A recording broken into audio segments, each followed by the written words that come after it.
அனனியா ஏசப்பாவோட வார்த்தைக்கு கீழ்ப்படிச்சாங்க. சவுல் தங்கியிருந்த வீட்டை நோக்கி நடந்து போனாங்க. அவங்க அந்த வீட்டு முன்னால நிக்கிறாங்க. உள்ள கிறிஸ்தவங்களை துன்பப்படுத்திய சவுல் இருந்தாங்க. சவுல் ஜெபித்து கொண்டிருந்தான். 3 நாளா பார்வையற்றவனா இருந்தான். அவன் வாழ்க்கை மாறணும்னு ஏசப்பாவை தேடினான். அனனியா உள்ள போனாங்க.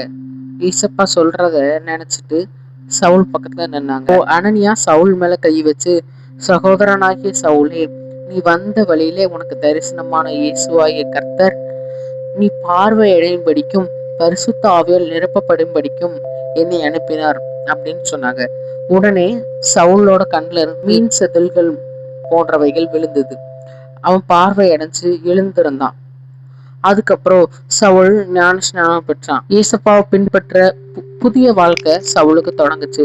ஒரு காலத்துல கிறிஸ்தவங்களை துன்பப்படுத்திய சவுல் இப்போ ஏசப்பாவை பத்தி அறிவிக்க தயாராக இருந்தான்.